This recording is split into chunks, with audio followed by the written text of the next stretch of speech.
fourth set and potentially final set for this first match will be played on Fighting Spirit. Spawning in the top right-hand position is the yellow Protoss. It is herO from CJ Entis. Taking out Bong, Hydra, Effort in the same series, and now going for the all-kill, spawning as a red Terran on the left top position of the map. His name is Innovation, playing for STX Seoul. You know, whenever we have Innovation play, we get to see that STX Seoul logo a lot, so I'm sure their company is happy about that.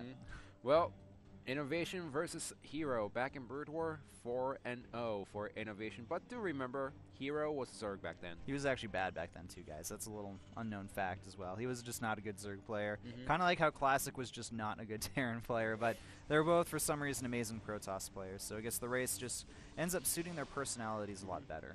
In 2013, Kespa plus WCS, herO is 18-12 when it comes to all matchups, but only 4-2 in PvT. So, you know, he's still pretty solid, though, in that matchup. Like, this is definitely a matchup that herO can do. He can make a win here. The problem is, when you are up 3-0, the pressure's on you to get the win, and then you have to worry about, okay, even if I took out this guy, I still have 3 more people from STX Seoul I gotta take out. Well, that's why herO needs to focus on only taking out Innovation right now. Just think of it as playing a ladder game against a good Terran opponent, and take out one opponent at a time on these different maps. Realistically, it's like, yeah, just do a ladder game against the #1 GM KR player. Easy peasy. Easy peasy. Innovation, I think he actually got #1 and #2 at the same time on the Korean ladder. I'm like not even kidding. Not this season. He's not laddering as much.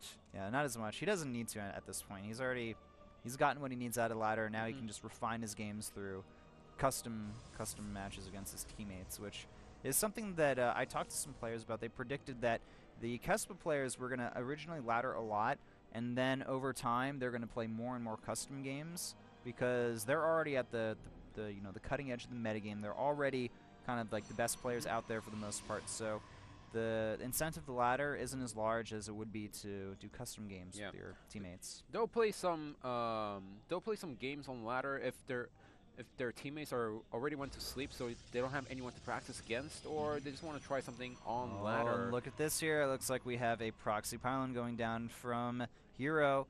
I have a feeling this is going to be some Stargate tech.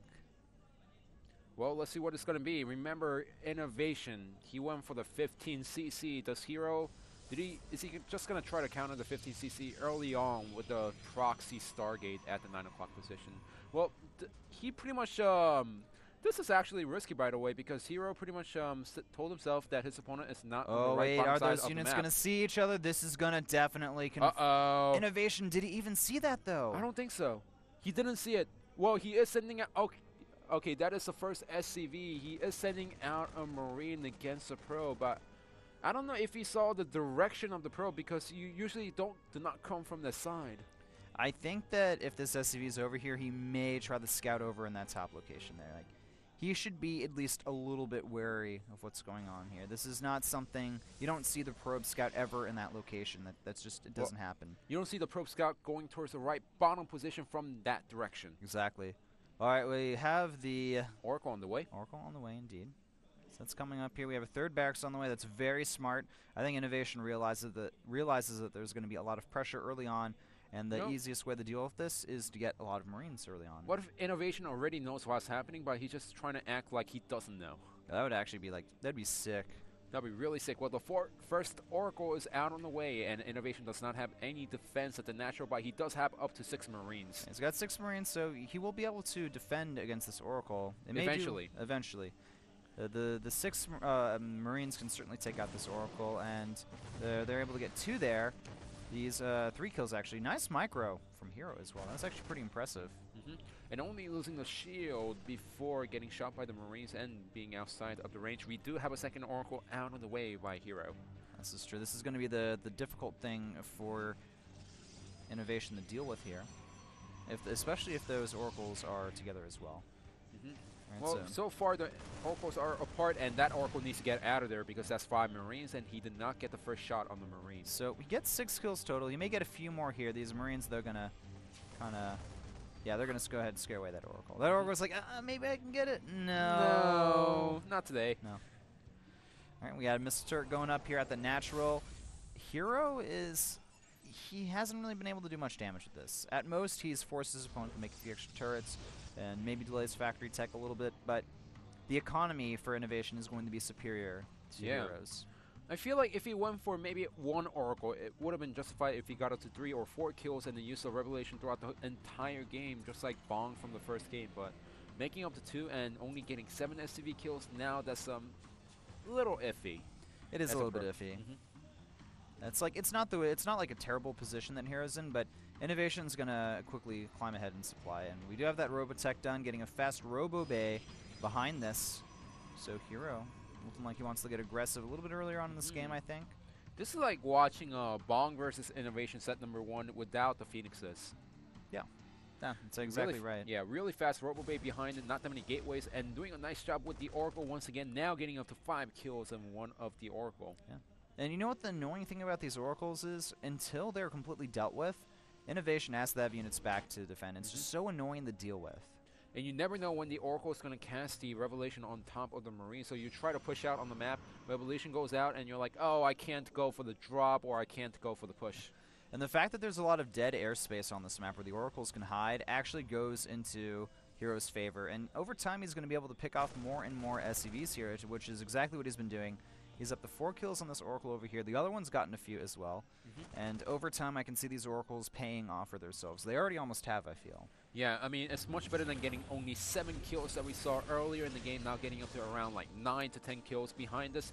herO has bought enough time to get the range and the Colossus at the same time. Blink also out on the way with 2 additional gateways. Oh. Alright, so going for that Blink here. And this Oracle continuing to move in here, trying to get a few more kills wherever it can. But also gets a nice scouting inside the main base with the factory, and does see the reactor that was powered off. But he should have a pretty nice idea that it's going to be a starport right next to it. Oh. Alright, so the question is, we have Blink, we have Colossus range, we have Colossus on the way. We don't have any forges for upgrades, which generally means that this Protoss player, he's not thinking about the late game here. And oh, these Marines, they get revealed here. Revelation going down.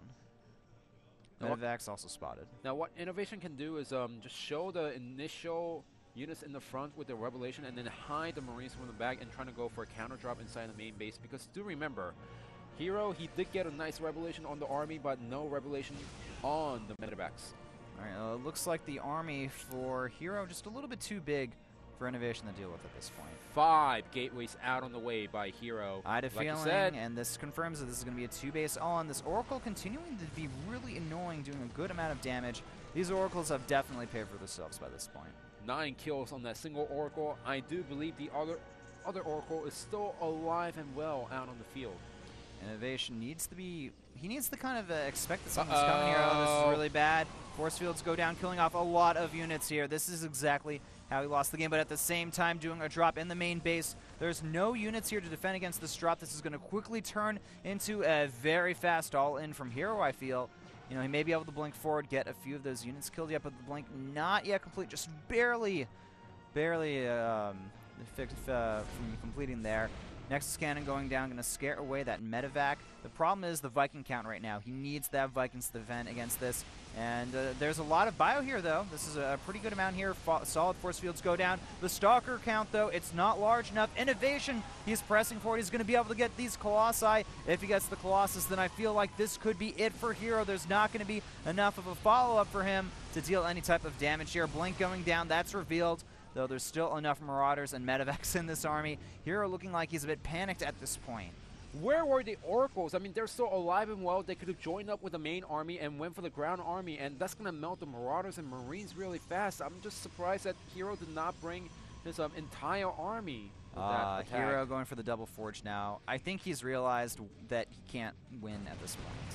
Yeah, well, if those 2 Oracles were with the main army, it could have been a little different story. He's doing a nice job killing more SCVs outside of the turrets. A lot. Yeah. He's doing a nice damage with the Oracles, but at this point, he lost 2 Colossus. Yeah, losing the 2 Colossus was actually huge, and that's what prompted herO to put down the double forge and start playing defensive again. And, you know, even after all these kills, Innovation is still only one SCV behind his opponent, if you think about it. Well, that's because Innovation was always building his SCVs while his opponent herO, he stopped at 44 for a few seconds until he realized that the attack was not going to work. And he did get to do a little bit of damage to drops as well. Forgot to mention that. All right, Innovation realizing that the pressure is over. He's got his 1-1 while our Protoss player, his 1-1 still on its way right now, pretty far behind. We also have Charge on the way as well here. Colossus production continuing. These Vikings are going to go ahead and finally snipe off this last Oracle here. No, it escapes actually. Oracles are Oracles, they almost have the same speed as the Vikings, but remember, Vikings when they attack, they have to stop and then fire. Yeah. Oracles are pretty fast all around. And nice Revelation going down, and the Oracle so close, 5 health left, will just barely escape here. I have to say that I am loving the Revelation usage this game, which is great. And the Blink Stalker is trying to get a medevac once again, not too sure if he actually picked it off because we weren't seeing that. But behind this herO is getting a nice Colossus count once again. But the problem is 15 minutes into the game, he is only sitting on 2 bases. The one thing that he's been able to prevent Innovation from doing, though, is taking that 3rd base. He's definitely more pressured to stay on 2 at this point and just really build up a strong army. And the medevac's out of position here. And the Stalkers are going to have to go ahead and blink up now that the rest of the army is rejoined. Whoa! Well, no 3rd command center today because this is the all-kill train from Innovation. Innovation trying to calculate this out perfectly, but the problem is the 1-1 is just about to complete here, as well as Zealot Charge. The Temple Archives is on the way, but remember, that's only 4 Colossus, and that's a lot of Vikings that can snipe the Colossus right now. This is a big issue. The SCVs are actually behind the main bio army here. Nice force fields going down. 3 Colossus still up right now, but there's no anti-air to deal with these Vikings. The bio force is just too much for herO the Hano. He loses all of his ground army. The Nexus going down as well. That is going to be it, ladies and gentlemen. Innovation has secured his 3rd all-kill for the season. herO looking a little bit sad about this loss, but he tried to go for the 2 base all in, and it simply didn't work. Trying to recover from the, trying to follow up with the double forge, but in the end, just not enough. Innovation, he didn't even need to bring those SCVs, man. GG. With Innovation going for the all-kill, the first time we see a golden AK-47 in Pro League StarCraft 2, with Innovation getting 3 all-kills in the same season, 1 in round number 2, 2 in round number 5. So it looks like Innovation got revenge against Hydra for when Hydra all-killed STX Soul, getting that golden AK for getting 3 all-kills in one season. Very impressive there. That is actually, like, insane that he got 3 all-kills in one season. That is, think about 12 victories over 3 days, guys. Wow. What's also interesting is that all the all-kills that we saw in Pro League this season, it was always a 4-0. Not a 4-1, not a 4-2, but a 4-0. 4-0, indeed. The complete all-kills. Innovation sent out as the starter, and he just made it work, man. I feel like CJ, their team's a little bit susceptible to Terran players such as Innovation and Flash. Sure, their herO can kind of put up a fight, but today that wasn't the case. Even though the Oracles were really annoying, I felt like the follow-up from herO trying to do a 2-base all-in, it just, Innovation was ready for it. He was able to stop it. Yeah, I'm just curious where the Oracles were during the entire battle. I guess you kind of forgot about those. Wanted to use them more as harassment tools and not be part of the main death ball, which I guess is what Blizzard intended if you think about it. And also Innovation going for his classic SCV pool that he even wrote a small guide on one of the Korean forums. Innovation did? Yes. Foremost actually asked him to write about how to do the SCV all in, and he's like, how come I didn't know about this? Well, because it's in Korean. How come no one's translated it yet? Because Team Liquid cannot translate articles from Foremost. Oh. It's a long story. I remember that. Yeah. All right, guys, here's the results for the first match of the day. STX Soul 4-0s CJ Entis with Innovation getting the all-kill. His 3rd all-kill of the season, defeating Bong, Hydra, Effort, and herO all back-to-back.